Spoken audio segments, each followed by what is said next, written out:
नमस्कार विद्यार्थी मित्रांनो, यूट्यूब चॅनलमध्ये तुमचं स्वागत आहे। इयत्ता 11वीच्या पाठामध्ये आपल्याला पाहायचं आहे ऑप्टिक्स।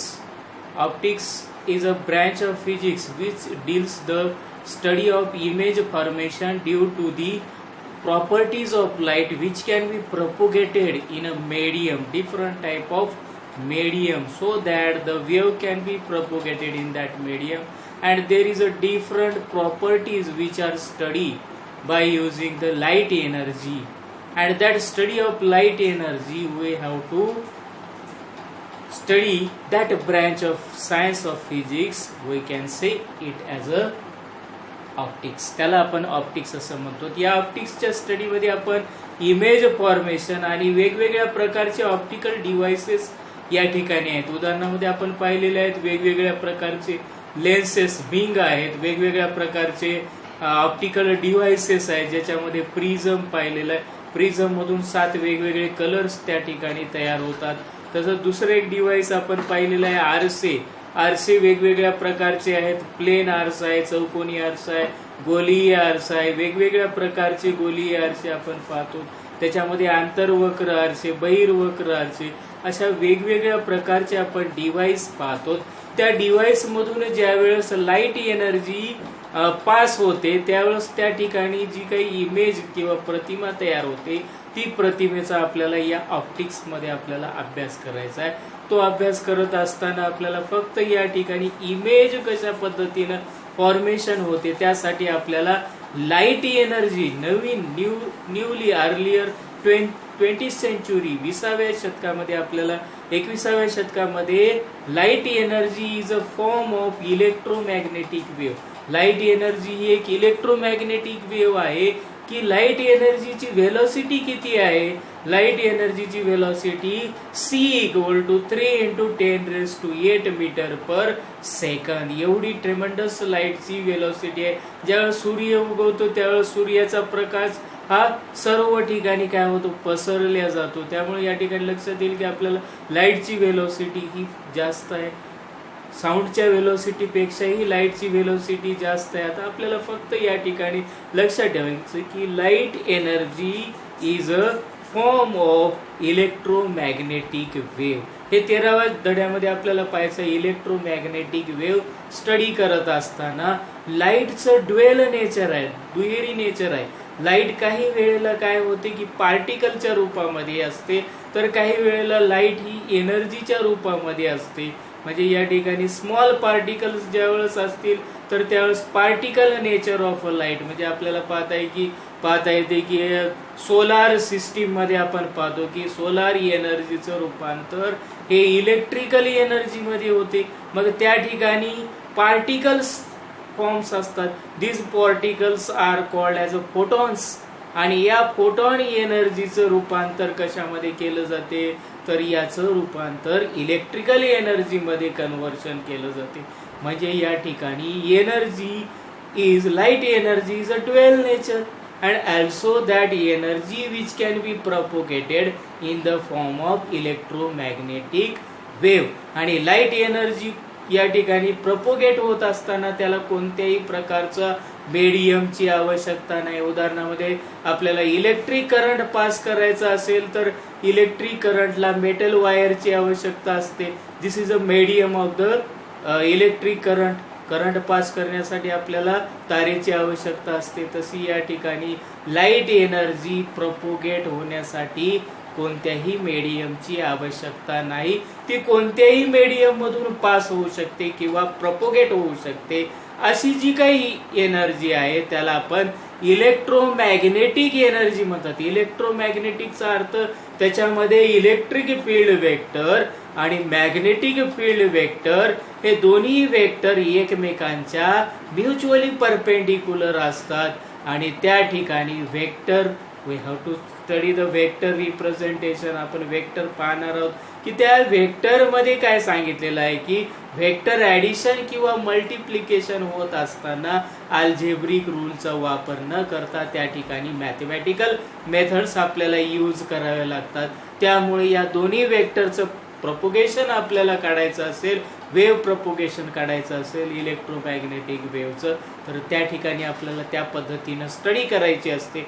आता या ठिकाणी आपल्याला ऑप्टिक्सची स्टडी करायची आहे, म्हणजे इमेज फॉर्मेशन कशा पद्धतीने होते. वेव्ह जर एखाद्या मीडियम मधून, ट्रान्सपरंट मीडियम म्हणजे काय सांगता येते की ज्या मीडियम मधून लाईट एनर्जी प्रपोगेट होते त्याला आपण काय म्हणतो, त्या मीडियमला आपण काय म्हणतो, ट्रान्सपरंट मीडियम असं म्हणतो.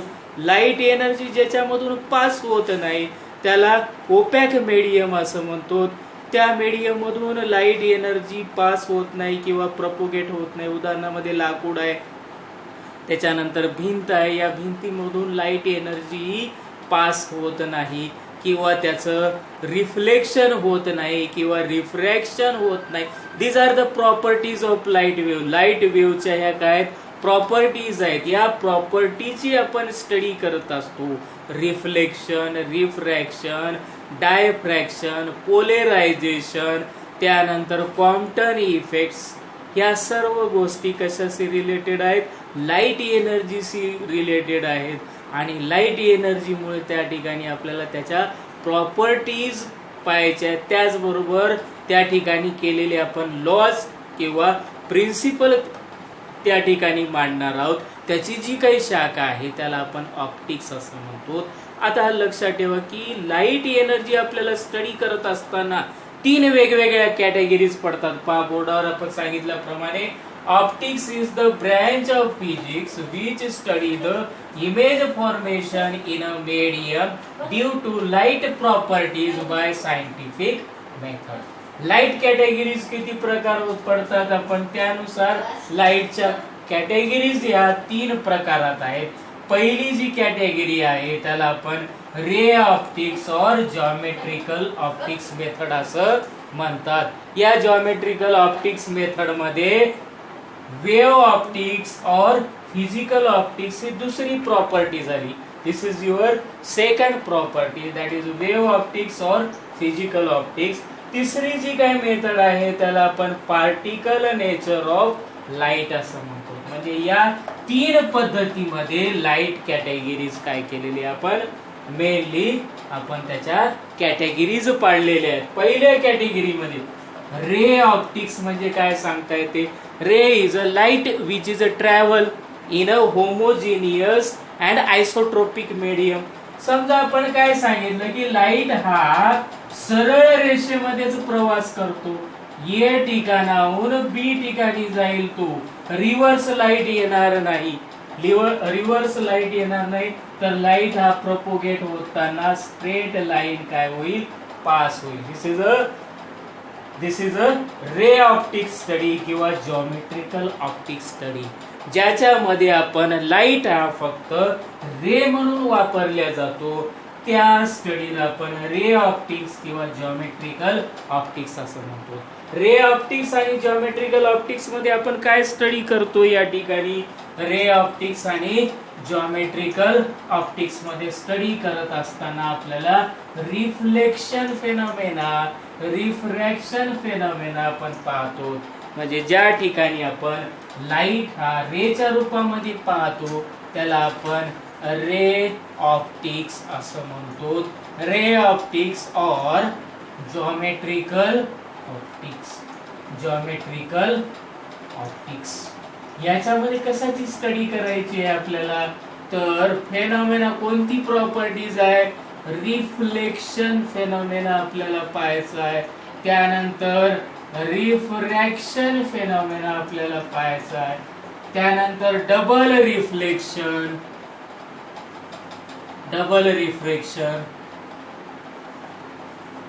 डबल रिफ्लेक्शन फेनॉमेना आपल्याला त्या ठिकाणी पाहायचा आहे. त्यानंतर total internal reflection, total internal reflection. या ज्या काही फेनॉमेना आपल्याला पाहायच्या आहेत या फक्त आपल्याला रे थेरी वापरून आपल्याला त्या ठिकाणी रिफ्लेक्शन फेनॉमेना आपल्याला पाहायची आहे.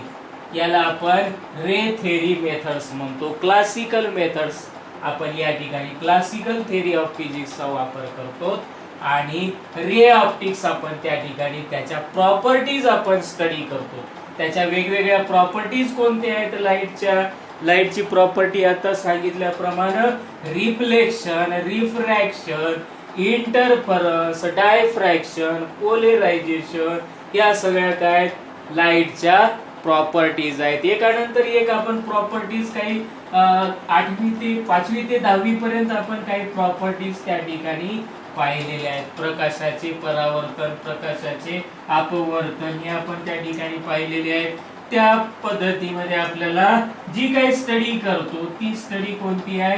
रे स्टडी किंवा रे ऑप्टिक्स किंवा जॉमेट्रिकल ऑप्टिक्स ही स्टडी आहे. कोणती स्टडी करत असताना आपल्याला त्या ठिकाणी 4 लॉज या ठिकाणी फॉलो करायचे आहेत.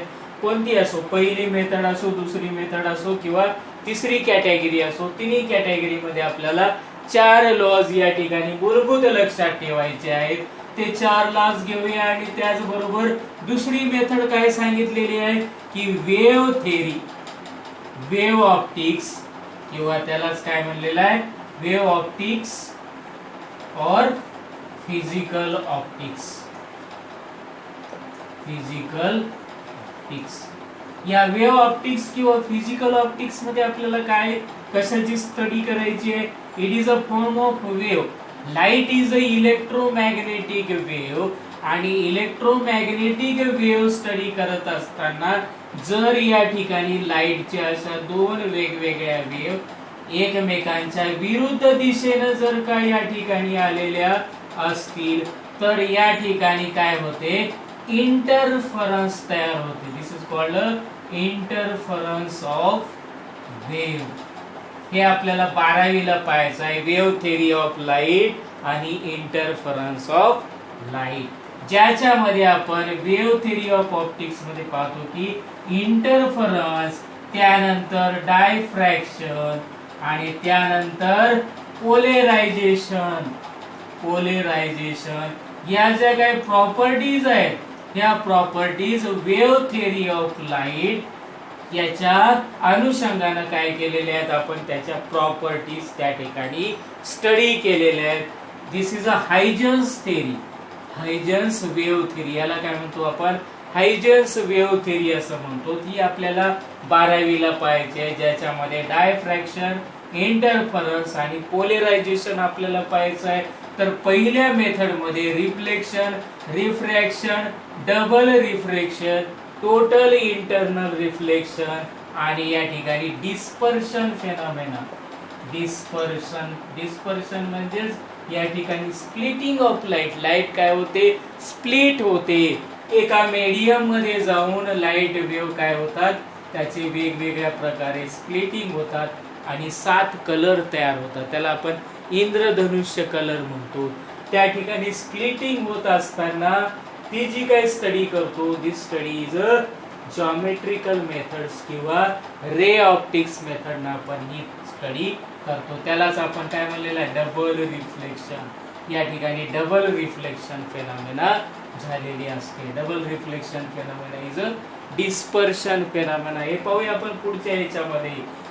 दुसरं झालं वेव्ह ऑप्टिक्स किंवा फिजिकल ऑप्टिक्स आणि तिसरं जे काय आपण स्टडी करतो त्या स्टडी करत असताना त्या ठिकाणी आपण हायजन्स थेरी वापरत नाही किंवा क्लासिकल थेरी वापरत नाही, तर आपण त्या ठिकाणी क्वांटम थेरी आपण त्या ठिकाणी वापरतो. क्वांटम थेरी आपण ज्या याच्यामध्ये वापरतो त्याला आपण काय म्हटलेलं आहे?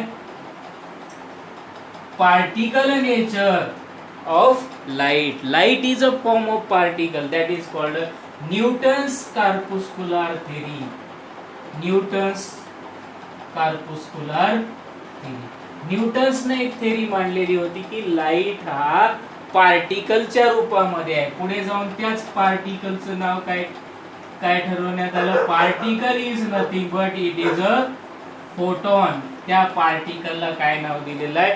Photon energy. प्लँक्सने त्या फोटॉन एनर्जी एच म्यू दिलेलं आहे. E equal to h mu एवढी एनर्जी त्या फोटॉन मध्ये असते. तर ही जी काही एनर्जी जी स्टडी होते त्याला आपण पार्टिकल नेचर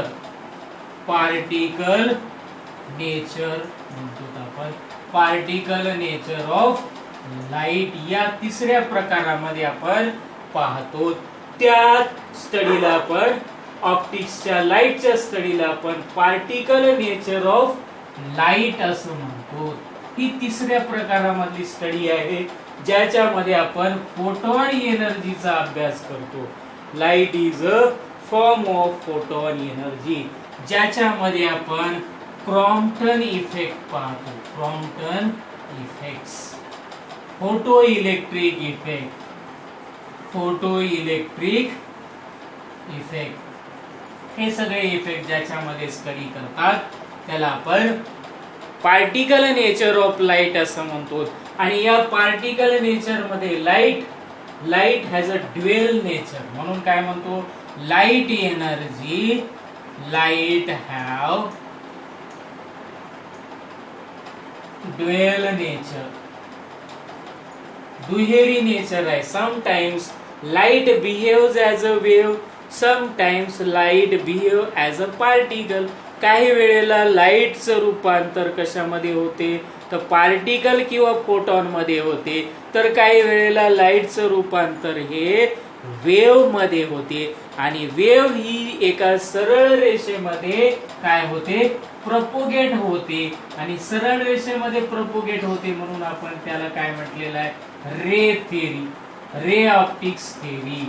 मग आता सर्वात प्रथम आपण पाहूया लाईट थेरी मध्ये रे ऑप्टिक्स थेरी किंवा जॉमेट्रिकल थेरी. ह्या झाल्या थेरीचे वेगवेगळ्या 3 कॅटेगरीज पडलेल्या आहेत. त्याच्यामध्ये पाहूया आपण रे ऑप्टिक्स थेरी किंवा जॉमेट्रिक थेरी.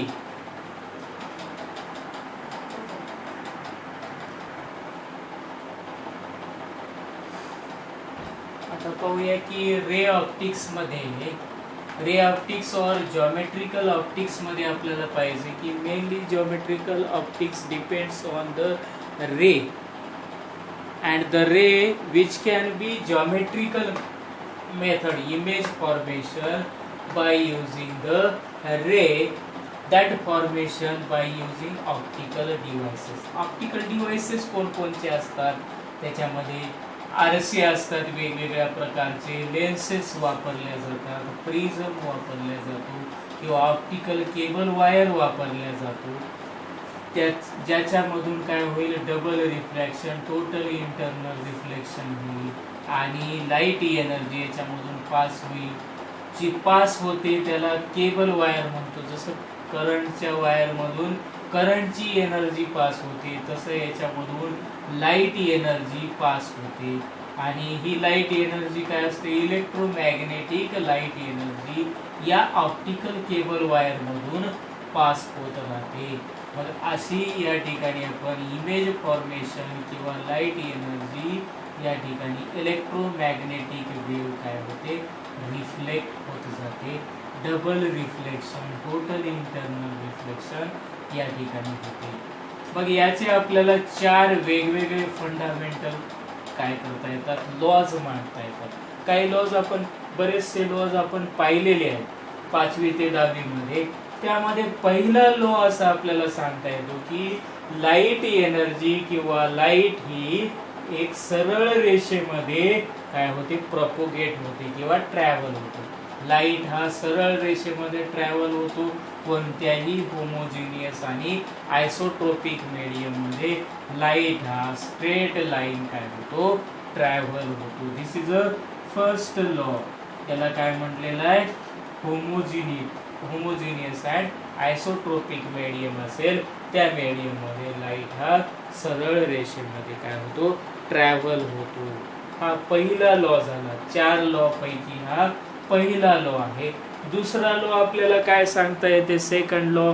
तर दुसऱ्या लॉ मध्ये आपल्याला या ठिकाणी सांगता येईल की सेकंड लॉ मध्ये कोणतेही या ठिकाणी 2 रेज असतील एका पॉइंट मध्ये आल्यावर, कोणतेही 2 किंवा मोर दॅन 2 रेज या ठिकाणी हा पी पॉइंट आहे.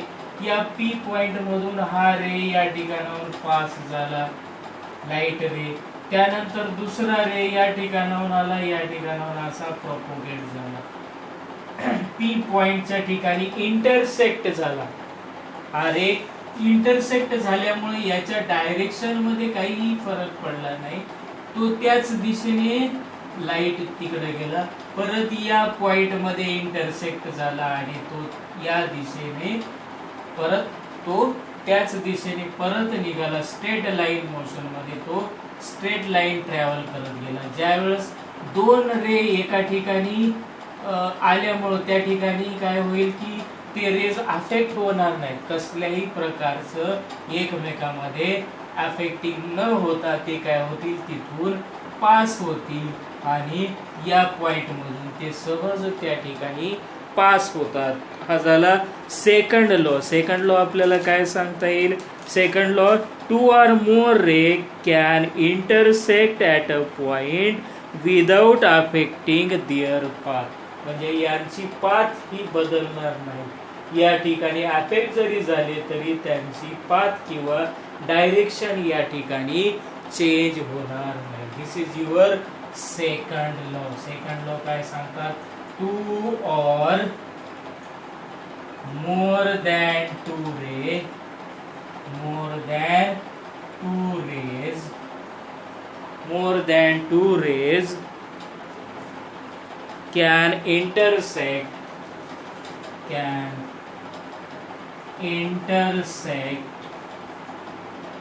at a point without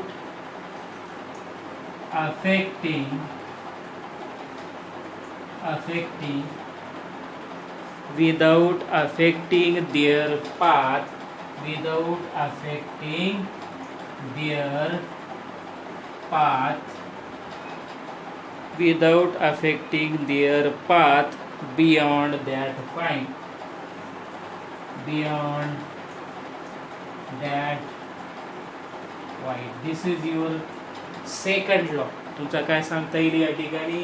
हा सेकंड लॉ आहे. या सेकंड लॉ मध्ये काय सांगता येईल की कोणतेही दोन रे एका पॉइंट मधून गेल्यामुळे त्यांचा पाथ हा चेंज होणार नाही, ते त्याच पाथने काय होईल, प्रोपोगेट होतील किंवा पास होतील. हा आपल्याला या ठिकाणी सांगायचा आहे सेकंड लॉ. आता तिसरा आणि चौथा लॉ आपल्याला माहित आहे, लॉज ऑफ रिफ्लेक्शन आणि लॉज ऑफ रिफ्रॅक्शन. आता आपण तिसरा लॉ पाहूया.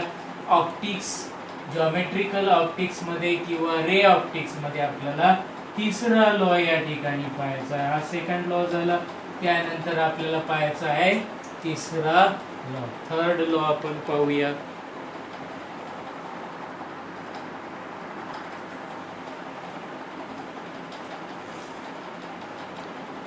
आता पाहूया रे ऑप्टिक्स और ज्योमेट्रिकल ऑप्टिक्स मधला तिसरा पार्ट, तिसरा लॉ पाहायचा, laws of reflection. Laws of reflection मध्ये आपण या ठिकाणी गुळगुळीत सरफेस घेतला की ज्या ठिकाणी एक भाग काय केलेला आहे, पॉलिश केलेला आहे, ज्यामुळे काय होईल, लाईट हा रे या ठिकाणी इन्सिडंट होईल आणि इन्सिडंट होऊन तो परत काय होईल, त्याच मीडियम मध्ये परत काय होईल, वापस त्याच मीडियम मध्ये सेंड केला जाईल किंवा रिफ्लेक्ट केला जाईल. त्याला आपण रिफ्लेक्शन प्रॉपर्टी असं म्हणतो. या प्रॉपर्टीला रिफ्लेक्शन प्रॉपर्टी म्हणतो. एखादा गुळगुळीत भाग असेल किंवा स्मूथ सरफेस असेल तर या स्मूथ सरफेस मधून काय होईल, लाईट रे असा काय होईल, या ठिकाणी इन्सिडंट होईल आणि ज्या ठिकाणी इन्सिडंट पॉइंट आहे हा क्यू पॉइंट, या क्यू पॉइंट मध्ये आपण स्ट्रेट लाईन मध्ये नॉर्मल काढली, 90 डिग्री मध्ये नॉर्मल आपण ड्रॉ केली, त्याला एन नाव दिलं. इन्सिडंट रे कोणता झाला, पी क्यू हा इन्सिडंट रे झाला. हा रे नॉर्मल मध्ये काय झालेला आहे, या ठिकाणी इन्सिडंट झाला. म्हणजे रिफ्लेक्टेड रे आपल्याला काय सांगता येते, reflected ray lies in a plane, एकाच प्लेन मध्ये रिफ्लेक्टेड रे आहे, lies in a plane form by, reflected ray कसा तयार झाला, form by incident ray and normal, incident ray and normal drawn at a point of incidence.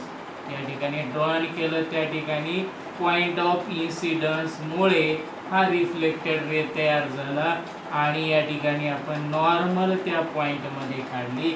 त्यामुळे नॉर्मलच्या दोन्ही वेगवेगळ्या दिशेला पुढे खाली काय दिलेलं आहे, and two rays are on the either side of normal. दोन रे एकमेकांच्या नॉर्मलच्या विरुद्ध दिशेला त्या ठिकाणी आलेले असतात. या प्रोसेसला किंवा या फेनॉमिनाला काय म्हटलेलं आहे, रिफ्लेक्शन फेनॉमिना. जर लाईट रे, साध्या भाषेत आपल्याला सांगायचं, लाईट रे हा जर स्मूथ सरफेस मध्ये काय झाला, इन्सिडेंट झाला, तर तो त्याच मीडियम मध्ये काय होतो, रिफ्लेक्ट होतो.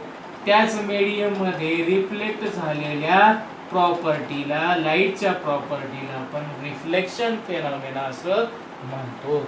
या रिफ्लेक्शन फेनॉमिना मध्ये या ठिकाणी नॉर्मल पाहता, नॉर्मल आहे, नॉर्मल आणि इन्सिडेंट रे यामध्ये एक अँगल तयार झालेला आहे. या अँगलला काय म्हटलेलं आहे, अँगल ऑफ इन्सिडन्स. याची डेफिनेशन अँगल ऑफ इन्सिडन्स काय सांगता येते, the angle between the incident ray and normal is called as incident angle.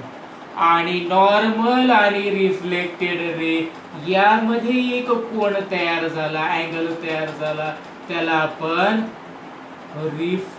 Reflected ray म्हणतो. या ठिकाणी रिफ्लेक्टेड रे आणि नॉर्मल मध्ये जो अँगल तयार झाला, अँगल ऑफ रिफ्लेक्शन काय म्हणतो आपण त्याला, अँगल ऑफ रिफ्लेक्शन. याला अँगल ऑफ इन्सिडन्स म्हणतो. मग आता याच्यामधला ये लॉ आपण पाहिला की रिफ्लेक्शन रे मध्ये पहिलं काय सांगता येते की incident ray, reflected ray incident ray मुळे तयार झालेला आहे आणि तो नॉर्मलला एका पॉइंट मध्ये जोडला असता. नॉर्मल मुळे या दोन रे एकमेकांच्या वेगवेगळ्या साइडला एकाच प्लेन मध्ये असतात.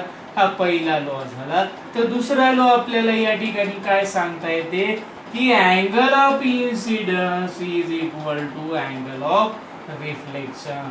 हा बी लॉ झाला. म्हणजे तिसऱ्या लॉ मध्ये आपल्याला त्याची सिमिलर प्रॉपर्टी आपल्याला काय सांगता येते की ज्या वेळेस angle of incidence reflection phenomena होते, रिफ्लेक्शन फेनॉमेना मध्ये अँगल ऑफ इन्सिडन्स आणि अँगल ऑफ रिफ्लेक्शन हे सारख्या मापाचे असतात आणि ते एकाच प्लेन मध्ये काय असतात, सिच्युएट झालेले असतात, एकाच प्लेन मध्ये असतात आणि रिफ्लेक्टेड रे आणि इन्सिडेंट रे एकमेकांच्या दुसऱ्या आयदर बाजूला नॉर्मलच्या असतात. हे आपल्याला या लॉज वरून आपल्याला लक्षात आलं. दुसरा त्याच्यामधला बी लॉज आपल्याला काय सांगता येईल, या ठिकाणी बी लॉज आपल्याला सांगता येईल की angle of incidence and angle of reflection, angle of incidence is equal to angle of reflection.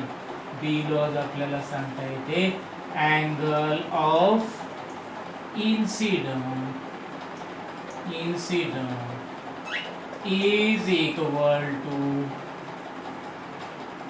Angle of is equal to angle of